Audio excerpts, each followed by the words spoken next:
Bonjour à toutes et à tous et bienvenue dans Tracker, le podcast Bourse de l'Écho. Aujourd'hui, je vous propose d'entendre le témoignage de Benoît Van den Hove, président de la Bourse de Bruxelles. Il est venu nous raconter son histoire avec les marchés tout en nous ouvrant son portefeuille d'investisseurs. Les abonnés de notre journal ont déjà pu écouter cet épisode en exclusivité. Il est désormais disponible sur toutes les plateformes de streaming. N'hésitez pas à venir nous dire ce que vous en avez pensé dans le groupe Les Traqueurs de l'Écho, par exemple, ou en nous écrivant à l'adresse podcast@leco.be. Bonne écoute. J'ai plutôt un profil dynamique, avec beaucoup d'actions, parce que je pense que quand on regarde les graphes sur le très long terme, en fait, c'est en investissant en actions sur le long terme avec un panier diversifié qu'on obtient quelque part les meilleurs rendements. Celui qui a beaucoup d'actions dans son portefeuille, c'est Benoît Van den Hove, le nouveau patron de la Bourse de Bruxelles et le troisième invité de la saison 2 de Tracker Plus, le podcast de l'Écho qui part à la découverte du portefeuille des professionnels de la finance. Dans cet épisode, Benoît Van den Hove nous expliquera sa stratégie, comment il jongle entre les fonds et les actions. Il sera notamment question de compliance, comme on dit dans le milieu, car de sa position de CEO d'Euronext Brussels, il ne peut pas faire ce qu'il veut en bourse. Notre invité de la semaine répondra également aux critiques des suiveurs chevronnés de la Bourse de Bruxelles, qui déplorent notamment le manque de dynamisme du marché bruxellois. Je suis Salim Nesba et je vous souhaite la bienvenue dans Tracker Plus. J'en profite aussi pour remercier chaleureusement tous les auditeurs de notre podcast qui se sont manifestés sur le groupe Facebook Les Traqueurs de l'Écho. Écoutez bien jusqu'au bout, nous vous solliciterons encore une fois. Retour chez Benoît Van den Hove. Tombé très jeune dans la marmite boursière, il a la particularité de travailler dans le secteur financier alors que ses études le prédestinaient à faire autre chose. Il nous explique comment tout a commencé.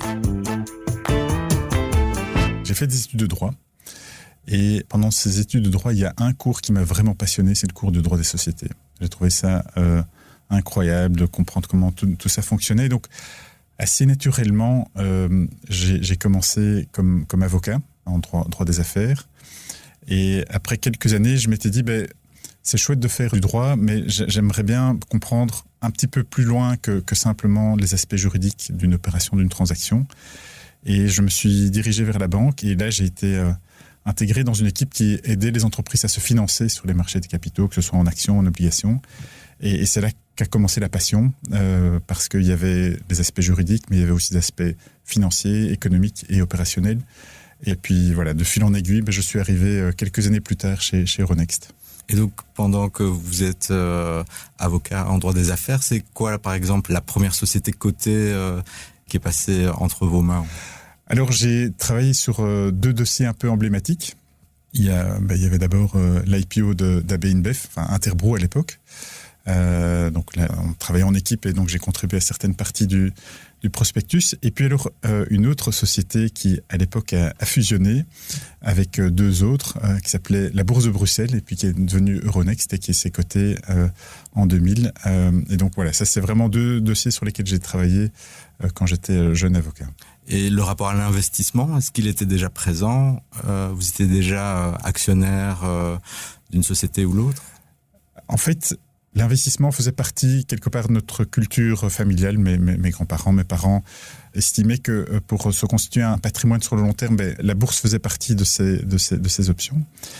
Et donc, mon tout premier investissement, je pense que je devais être un ado de 13-14 ans, c'était une obligation de Belgacom, Proximus maintenant. Je pense que ça payait un coupon de 13 ou 14%, enfin voilà, dans un temps qu'on ne connaît plus maintenant.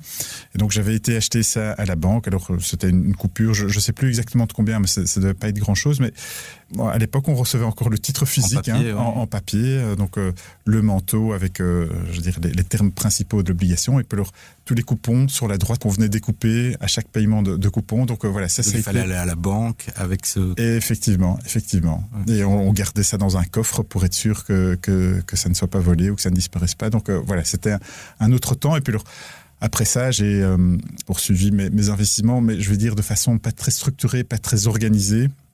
C'était de temps en temps une action, de temps en temps un fonds. Maintenant, il faut dire aussi que les jobs que j'ai pris au cours de ma carrière me donner accès à ce qu'on appelle de l'information privilégiée, hein, donc de l'information qui, si elle est rendue publique, peut avoir un impact sur le cours d'une action d'une société cotée. J'ai le même problème que vous. Voilà. Et donc, j'ai dû me diriger plus vers des fonds, hein, parce que du coup, ça permettait d'éviter d'être bloqué. Hein, ce qui a été mon cas une année. Hein, une année, j'ai investi dans une action à son IPO. Et donc, voilà, j'étais content de mon investissement. Et puis, après quelques temps, j'ai dû passer par le compliance pour pouvoir vendre cette action. C'était des procédures à l'époque qui étaient longues et lourdes. Et ça a mis, je pense, 6 mois avant que j'obtienne tous les feux verts pour pouvoir vendre cette action. Heureusement, entre-temps, le cours avait augmenté.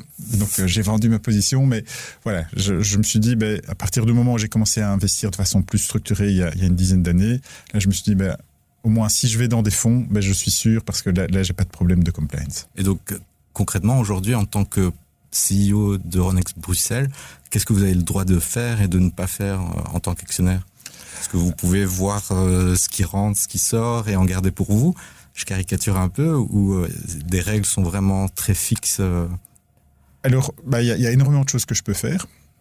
Mais c'est vrai qu'en tant que CEO d'une société d'Euronext, je dois faire attention à un certain nombre de choses. Par exemple, je ne prends pas de mandat d'administrateur dans une société cotée parce que en tant qu'Euronext, on se doit de traiter toutes les sociétés de manière égale. Et donc, ce sont des choses que je ne peux pas faire. Il y a un certain nombre de choses qui n'ont pas changé. Par exemple, on parlait des délits d'initiés, le fait que je détenais de l'information privilégiée. Ça, je dis toujours à quelqu'un qui rejoint l'équipe, tu risques de faire des erreurs dans ta carrière, c'est normal, ça arrive à tout le monde. Mais il y a une erreur qu'on ne te pardonnera jamais. Hein. Toutes les autres, on te les pardonnera, mais celle qu'on ne te pardonnera jamais, c'est si tu fais un délit d'initié. Et surtout que maintenant, la FSMA, et à juste titre, intervient de manière beaucoup plus volontariste qu'avant, hein, quand c'était les cours et tribunaux qui étaient responsables des sanctions par rapport au délit d'initié. Et donc là, moi, je préviens toujours les jeunes collaborateurs qui nous rejoignent, s'il y a une chose qu'il ne faut pas faire, c'est commencer à jouer avec ça, parce que c'est quelque chose qui est impardonnable et ta réputation, à long terme, sera entachée et ta carrière dans le monde financier sera probablement assez compliquée. On rappelle aussi peut-être que Euronext est une société privée qui est cotée en bourse aussi. Mm-hmm. Et contrairement à d'autres organismes proches de la bourse comme la Banque nationale par exemple, les règles sont différentes aussi.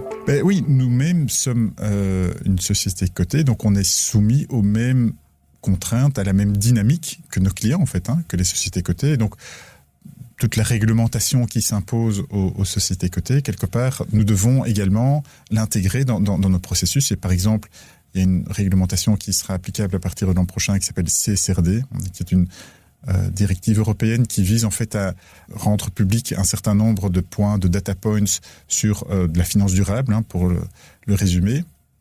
Et nous, de notre côté, on est en train de travailler d'arrache-pied pour pouvoir être alignés sur cette réglementation. Il y a des présidents de sociétés cotées qui me disaient tout récemment que l'impact de cette réglementation doublerait le nombre de pages de leur rapport annuel à partir du moment où ce sera d'application. Donc voilà, cette charge, on l'a subie aussi. Et donc ça nous permet aussi de mieux comprendre ce que vivent nos clients.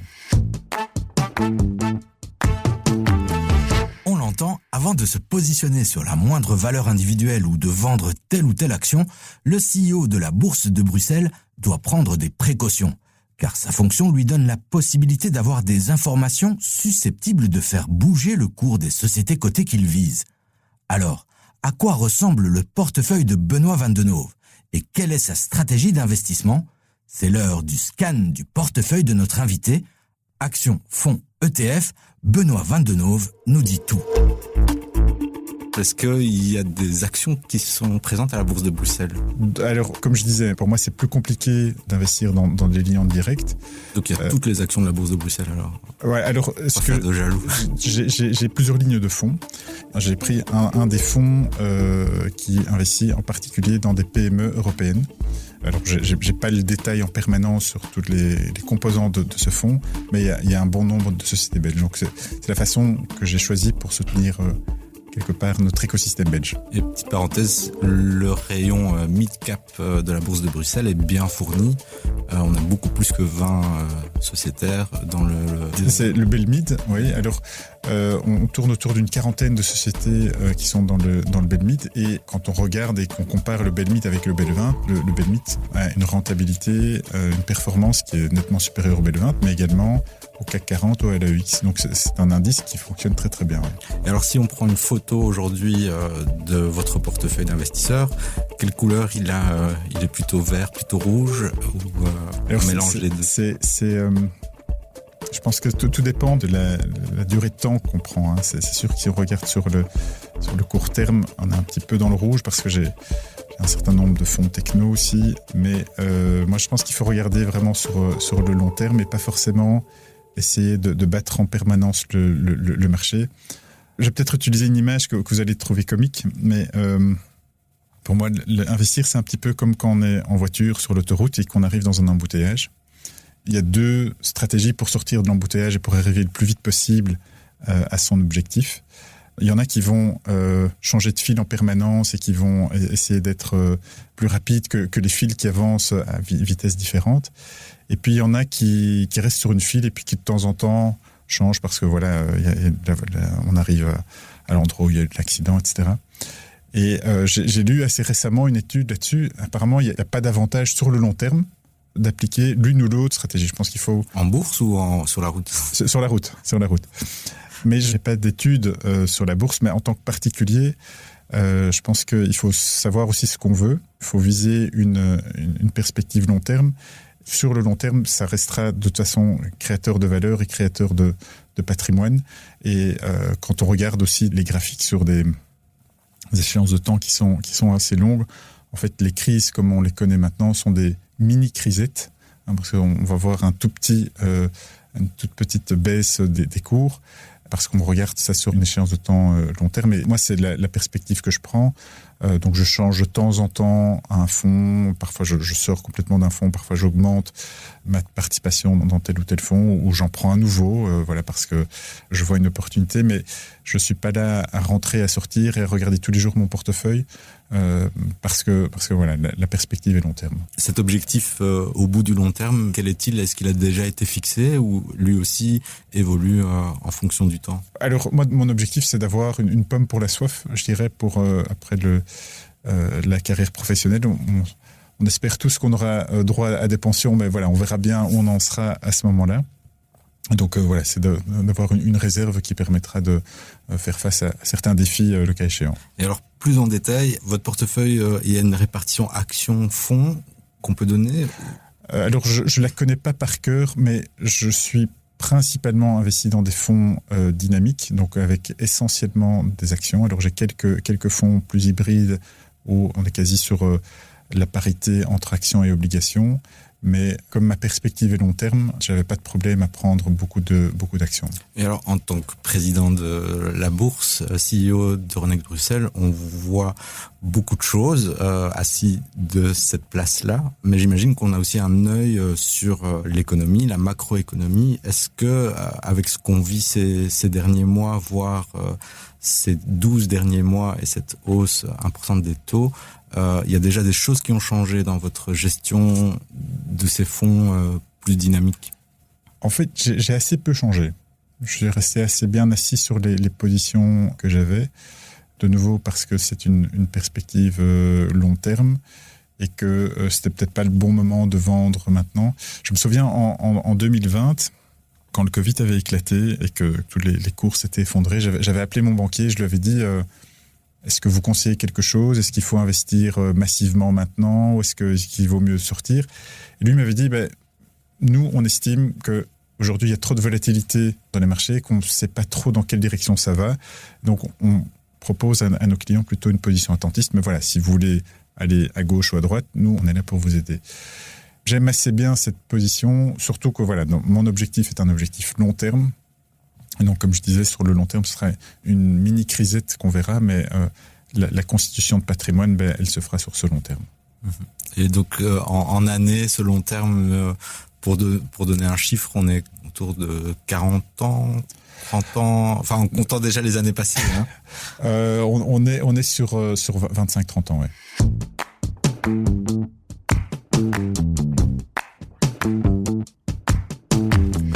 Un long terme qui se compte en dizaines d'années pour le CEO d'Euronext Bruxelles. Et vous, c'est quand que se terminera votre long terme en bourse ? Avez-vous déjà une date de sortie en tête ? Vous pouvez rejoindre le groupe Facebook Les Traqueurs de l'écho et nous en dire plus sur votre stratégie. D'ailleurs, nous sommes en train de recruter les prochains invités de notre podcast Tracker, alors n'hésitez pas à vous signaler. Retour à notre rencontre avec le patron de la Bourse de Bruxelles. Nous avons profité de sa venue pour lui faire écouter un passage de la première saison de Tracker Plus. Un passage où le marché bruxellois en prenait pour son grade.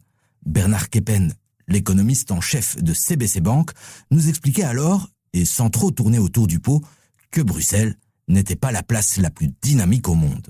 Alors, je dis souvent aux jeunes que je reçois, parfois qui vont chercher très loin, souvent à Wall Street, des actions qui existent dans leur écosystème naturel autour de chez eux. Typiquement, on en a eu un qui a fait de très bonnes affaires pendant le Covid en misant sur Kinépolis, parce qu'il habitait à côté d'un Kinépolis, alors qu'un autre avait investi sur AMC, les cinémas américains qui étaient dans les mêmes stocks et avait perdu beaucoup d'argent. Parfois, je relais cette bonne parole à des professionnels de la finance et ils sont pas forcément du même avis. Alors, je vous propose d'écouter quelqu'un qui était assis à votre place il y a quelques mois, qui s'appelle Bernard Keppen, et je l'avais lancé sur la Bourse de Bruxelles. Est-ce que dans le paysage européen, il y a un focus sur Bruxelles ? Est-ce que tu trouves le marché bruxellois... Sur quoi Non, aucun intérêt. Enfin bon, aucun intérêt, je suis un peu brutal dans ma réponse. Oui, un peu. En plus, ton patron est coté à Bruxelles. Oui. Par la force des choses, j'ai des titres de KBC, évidemment, en portefeuille, puisqu'on a des augmentations de capital, et donc ça, ce serait pas très malin de ne pas le faire. Donc ça, j'en ai effectivement en portefeuille, mais c'est pas sur la bourse belge qu'effectivement, moi, je vais chercher des valeurs. Et pourquoi ? Parce que moi, je dis souvent aux jeunes, regardez ce qui se fait à Bruxelles, c'est une bourse à taille humaine comparée à Wall Street. Alors oui, par rapport à Wall Street, c'est plus humain. Maintenant, c'est pas dynamique. C'est pas très dynamique. Hein. Donc, comme j'ai dit que j'avais plutôt un profil dynamique, je ne vais pas trouver mon bonheur. Que répondre à Monsieur Keppen ? Je reste convaincu d'une chose, c'est que l'exemple que vous donniez par rapport à Kinépolis et AMC, il est très important. C'est important de connaître la société dans laquelle on investit, d'être convaincu de ses produits, de ses services. La personne qui habite à côté du Kinépolis, il peut voir est-ce que le parking est plein, est-ce que le parking est vide. Quand j'y vais, est-ce que les gens achètent du popcorn, des boissons, ou est-ce qu'ils rentrent dans la salle, ils sortent. Ça donne une impression alors qui est limitée à une seule salle, et je pense que Kinépolis a plus d'une centaine de salles, donc ça reste, je veux dire, marginal par rapport à la totalité, mais ça donne quand même une impression de quelle est l'expérience client. Une deuxième chose, on a eu depuis début 2018 près de 200 augmentations de capital sur Euronext Bruxelles pour 16 milliards d'euros, près de 7 milliards pour le secteur immobilier, un peu moins de 6 pour le secteur des sciences de la vie. Donc on a un marché qui est dynamique, en particulier sur un certain nombre de segments qui sont nos forces, le real estate et les biotech, la pharma. Voilà, les sciences de la vie. Maintenant, ce que je peux comprendre dans ce qu'il dit, c'est que lui, quand il investit des grosses lignes, plusieurs millions. Et donc, quand on a une société qui, elle, a une liquidité qui n'est peut-être pas de dizaines de millions d'euros, pour lui, c'est plus compliqué. Mais pour un investisseur particulier, investir même dans des petites lignes, ça reste toujours très intéressant. Et d'ailleurs, on le voit dans nos statistiques, les particuliers restent très, très importants pour nos sociétés belges. Et dans le BEL 20, par exemple, on parlait de sciences de la vie, il y a un des membres du BEL 20 qui affiche des rendements similaires à ceux de grosses sociétés technologiques américaines, 3-4 chiffres en fonction de l'horizon de temps, mais sur les 5 dernières années, on est à du 400% de rendement. Et peut-être que ce dynamisme-là, les gens se disent peut-être, en Belgique, c'est pas possible qu'une action fasse 400% en 5 ans. Effectivement, c'est sûr que du côté d'Ergenics, ils sont parvenus à réaliser toutes les promesses qu'ils ont faites, ils les ont toutes tenues, et ça aboutit dans des rendements qui sont effectivement fabuleux. Ouais. Est-ce qu'il y a des idées reçues qu'on entend sur la bourse qui sont vite balayées dès qu'il y a de l'explication, dès qu'il y a de l'éducation ? Il y a surtout, je dirais, une ignorance parfois de comment ça fonctionne et à quoi ça sert en fait une bourse. Et ça, notre rôle d'éducateur est très important là-dedans. Et là, dans les volumes, ça représente combien en fait à la grosse louche la part de l'investisseur particulier? Pour l'instant, on tourne autour des 3%, 3,5%, alors que mars-avril 2020, on était plutôt autour des 5-6%. Et donc ça veut dire que les 90 des autres, c'est des institutionnels, des grosses machines, des gestionnaires de fonds, Voilà, donc c'est un mélange effectivement d'une part les investisseurs institutionnels qui achètent et qui vendent pour compte de fonds de pension, assureurs, etc. Il y a certaines sociétés qui mandatent une banque, une société de bourse pour qu'elle apporte de la liquidité dans le titre, parce qu'elle trouve que la liquidité est peut-être un petit peu faiblarde, et donc il y a un acteur qui va matcher certains trades pour permettre qu'il y ait un peu plus de profondeur dans le marché et un peu plus de liquidité. Et puis alors, il y a ces machines qui fonctionnent de façon algorithmique et qui vont, elles aussi, contribuer à ce qu'il y ait plus de liquidité dans les titres. Donc, ils vont garder parfois les titres quelques nanosecondes, mais contribuer à ce qu'il y ait plus de liquidité. Oui, c'est notamment pour tous ces produits qui répliquent des indices où il faut parfois équilibrer, il y a des changements qui se passent parce qu'une société entre, sort. Et puis, la bourse de Bruxelles est un beau marché, mais c'est pas le plus grand marché du monde. Ce qui fait que, sur certaines valeurs, parfois, un bon millier de transactions, ou un gros volume subi, va faire une grosse variation. Mais la liquidité, quelle que soit la société à laquelle vous parlez, la société vous dira, ma liquidité est insuffisante. Parce que plus l'entreprise est liquide, plus facilement elle aura accès à des gros investisseurs et des fonds de pension. Et quand, donner un exemple, il y a une société d'investissement, un assureur qui veut investir, 5 millions d'euros dans une société cotée, et que la liquidité de cette société au quotidien est de 15 millions d'euros, ça veut dire que pour acheter ou pour vendre sa participation de 5 millions, elle va prendre un tiers de la liquidité totale. Et si en revanche, elle veut prendre 5 millions et que la liquidité de cette société, c'est 100 000 euros par jour, ça veut dire qu'elle prendrait l'entièreté du volume pendant 50 jours de trading. Et ça, c'est sûr que c'est pénalisant parce qu'elle va se dire, c'est trop risqué de répartir mon trade sur 50 jours. Alors, elles ont accès à d'autres outils. Il y a ce qu'on appelle des blocs qui permettent d'identifier un actionnaire déjà existant qui souhaiterait vendre tout ou partie de sa participation. Mais ça ne se fera pas sur le marché dans ce cas-là parce que c'est trop risqué. Le marché peut complètement se retourner pendant ces 50 jours, pour reprendre l'exemple.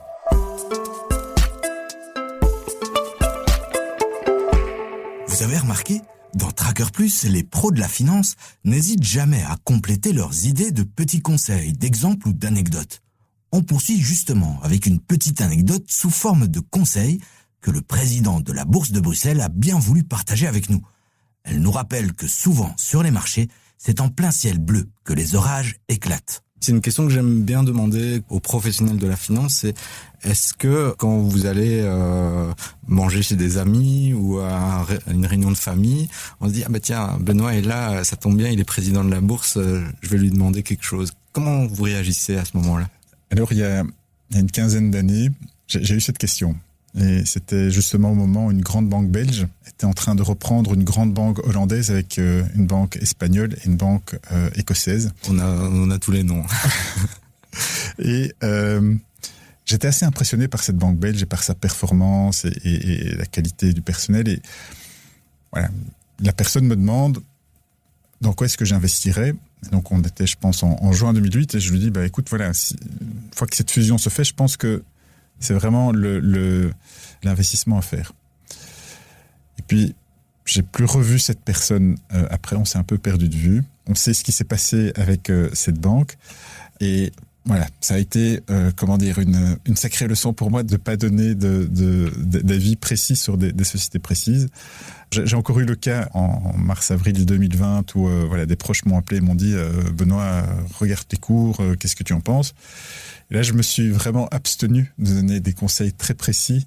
J'ai édicté un certain nombre de concepts génériques que la personne appliquait comme elle les souhaitait, mais l'exemple de 2007-2008 m'a bien vacciné contre le fait de donner des conseils. Votre parole est aujourd'hui encore plus écoutée que...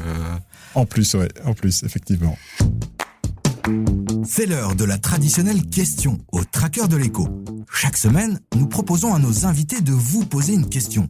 Vous pouvez y répondre en rejoignant le groupe Facebook Les Traqueurs de l'écho ou nous écrire à l'adresse podcast@leco.be.